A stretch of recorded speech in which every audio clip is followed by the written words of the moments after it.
Hai, Supra Lover. Ada satu pertanyaan nih buat kalian.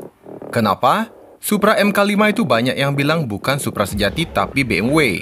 Ya memang, karena ia pakai mesin dari BMW. Tapi, kalau MK4 yang sudah swap engine pakai mesin lain, kenapa masih disebut dengan Supra? No offense ya. Di video kali ini saya akan membahas Toyota Supra dari MK1 hingga MK5. Toyota Supra atau kalau orang Jepang bilang itu Supura adalah sebuah sport car dan grand tourer yang pertama kali diperkenalkan oleh Toyota di tahun 1978. Nama Supra sendiri berasal dari kata flefix yang berarti melampaui.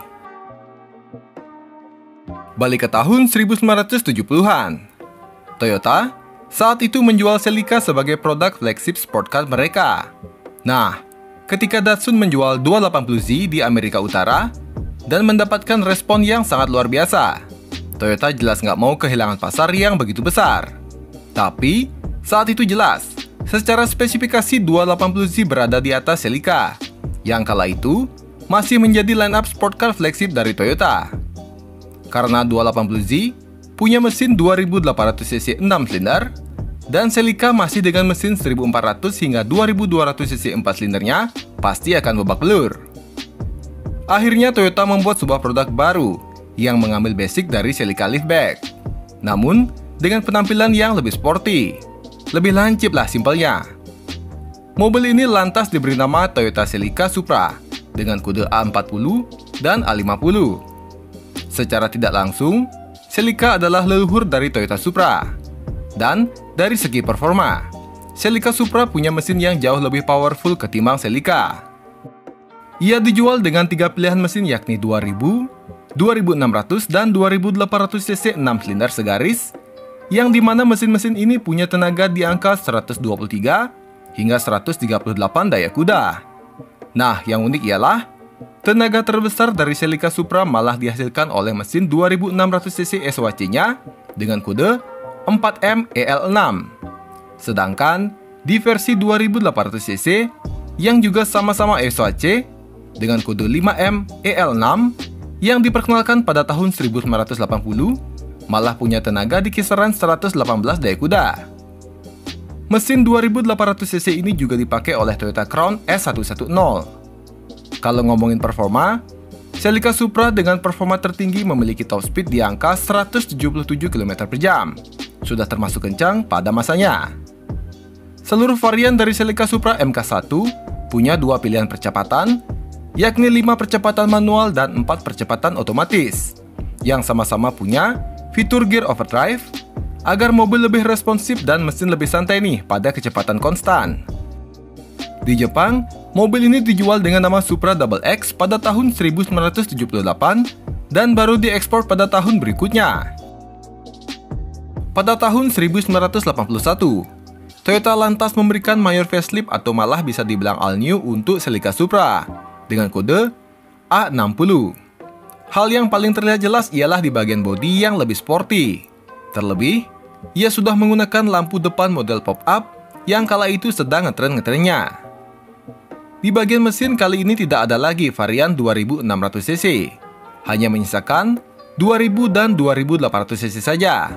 Namun, sudah ada varian DOHC. Keseluruhan mesin ini sama-sama menggunakan mesin 6 silinder segaris.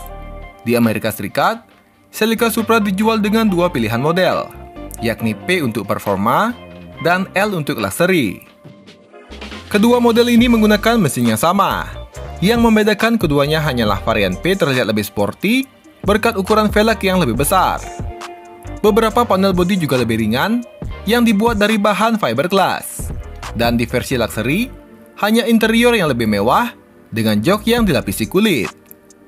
Celica Supra lantas mendapatkan minor upgrade di tahun 1982. Di segi performa, line up tertinggi Celica kala itu mampu menghasilkan tenaga di kisaran 150 daya kuda. Selain itu, ada perubahan di gear ratio yang membuat mobil ini menjadi semakin responsif. Setahun berselang, Toyota melakukan update kembali di bagian mesin, sehingga Celica Supra kini memiliki tenaga di angka 160 daya kuda. Dan di tahun 1985, lagi-lagi Toyota mengupdate Celica Supra Dan ini adalah seri Supra MK2 generasi terakhir. Kali ini ia mendapatkan penggantian Turtle Position Sensor sekaligus menambah sensor EGR yang membuat Celica Supra memiliki akselerasi yang lebih kencang lagi. Ia dapat melesat dari diam ke 100 km per jam hanya dalam waktu 8,4 detik saja. Ini lebih cepat 1,4 detik dari versi sebelumnya. Dan ia sanggup digeber lebih dari 200 km per jam. Mobil ini menjadi salah satu mobil Jepang yang paling bertenaga kala itu. Ia sangat disukai oleh seluruh entusias roda 4, dengan memiliki penjualan yang sangat baik di Amerika, Eropa, Asia, dan juga Australia.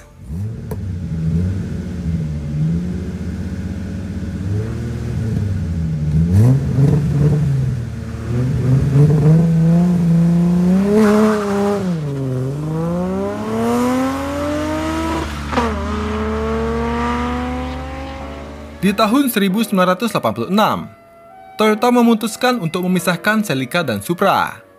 Dengan nama Supra yang sudah mulai mendunia, Toyota yakin tanpa embel-embel Celica, Supra bisa memiliki penjualan yang juga baik. Momen ini sekaligus membuat Supra menjadi satu-satunya kelas sport car dari Toyota yang berpenggerak roda belakang.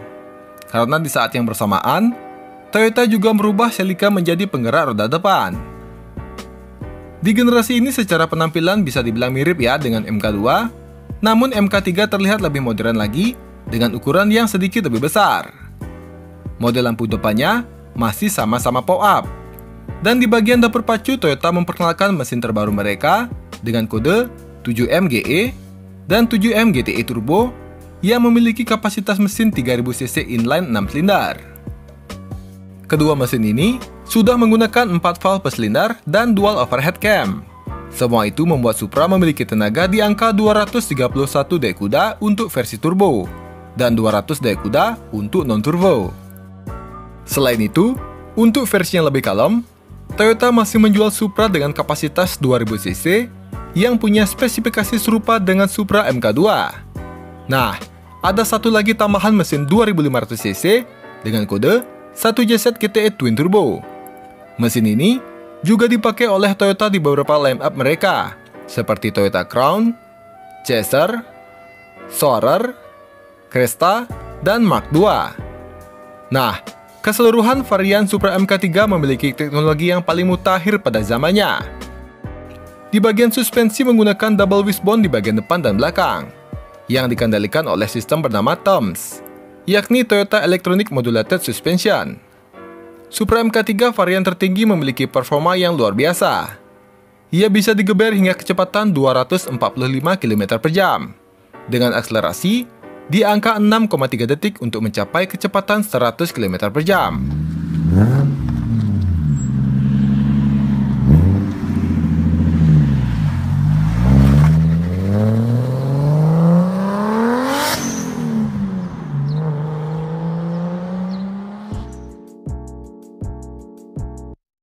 Nah, ini kan yang kalian tunggu-tunggu, Supra generasi keempat dengan kode A80 yang diperkenalkan pada tahun 1993. Mobil ini ternyata sudah dikembangkan sejak tahun 1989. Proyek tersebut dipimpin oleh Isao Suzuki. Supra MK4 menggunakan platform yang sama dengan Toyota Soarer Coupe, yang juga dijual di Amerika dengan nama Lexus SC. Dari segi desain, tentu saja mobil ini benar-benar berbeda dari MK3 dari segala aspek. Mobil ini menurut saya pribadi menjadi salah satu mobil Jepang dengan desain yang paling timeless. Ia terlihat kencang meskipun dalam kondisi diam. Jangan sekali-sekali membangunkan macan yang lagi tidur. Karena MK4 menggunakan mesin 2JZ GE untuk versi non-turbo dan 2JZ GTE dengan tambahan twin turbo charge, yang dapat menghasilkan tenaga 220 daya kuda untuk versi non-turbo dan 276 daya kuda untuk versi turbo khusus regional Jepang. Karena memang batasan tenaga untuk mobil sport di Jepang adalah 276 daya kuda. Tapi, untuk versi ekspor, dengan beberapa pergantian part, ia dapat menghasilkan tenaga di angka 320 daya kuda di 5600 rpm, dengan torsi di angka 441 Nm. Nah, mekanisme twin turbo pada Supra MK4 tidak bekerja secara paralel, melainkan secara sekuensial atau bergantian. Turbin pertama berfungsi untuk mengurangi turbo lag. Ia dapat memiliki boost yang dapat mengeluarkan tenaga di 1800 rpm, yang kala itu sudah dapat mengantarkan torsi sejumlah 407 Nm ke roda belakang. Dan saat RPM sudah berada di kisaran 3500 rpm, gas buang akan diarahkan ke turbo kedua sebagai langkah pre-boost.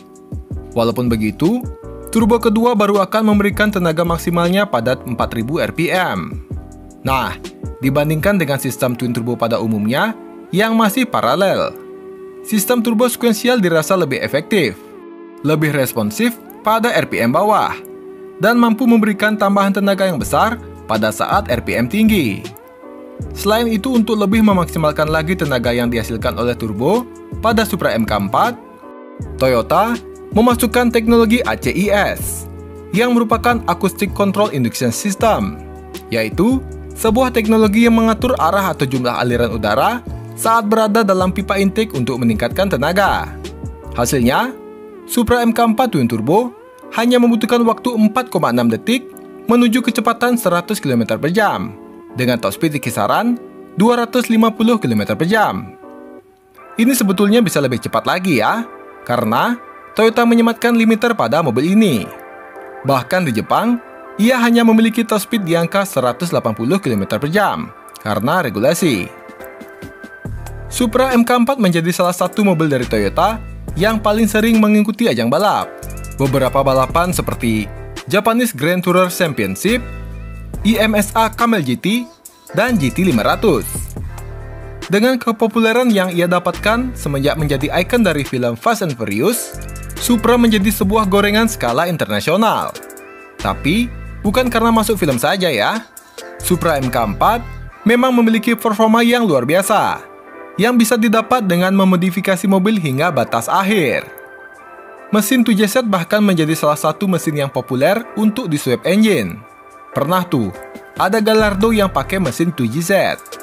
Nggak heran, mobil ini sekarang memiliki harga yang sangat tinggi. Apalagi, ada nih, satu Supra spesial yang menjadi replika Supra di ajang balap GT500. Ialah Supra TRD 3000 GT, yang harganya terus meroket tiap tahunnya.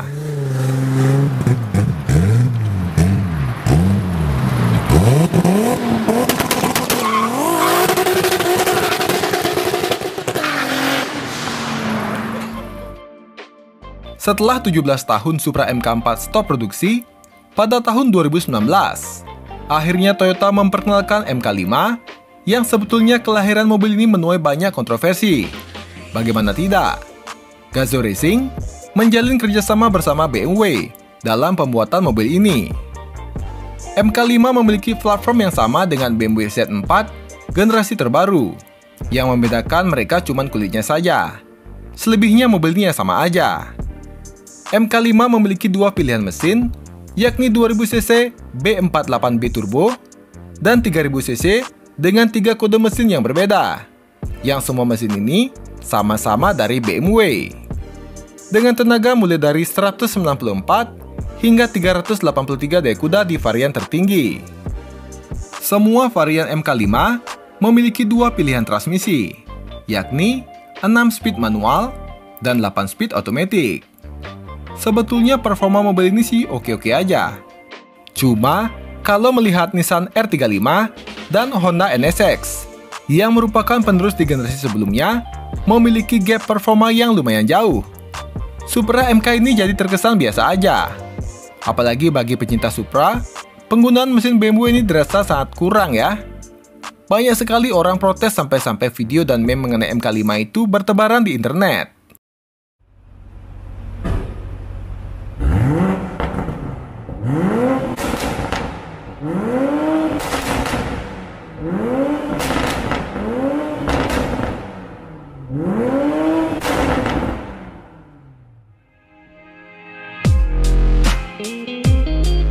Alasan Toyota, mengapa ia pakai mesin dari BMW sih agak lucu ya.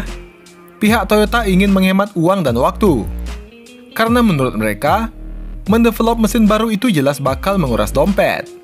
Tapi, jika mobil itu akhirnya kurang laku, ya mending bikin mesin sendiri aja dari awal. Toyota dengan uang yang nggak berseri sih bisa-bisa aja bikin mesin sendiri dengan performa yang luar biasa. Tuh, lihat aja Lexus LFA. Itu kan Toyota juga yang bikin. Kalau dirasa mesin V10 dari LFA terlalu overkill dan mahal, ya bikin aja mesin V6. Bisa kok Toyota, masa sih enggak? Well, sekian video kali ini.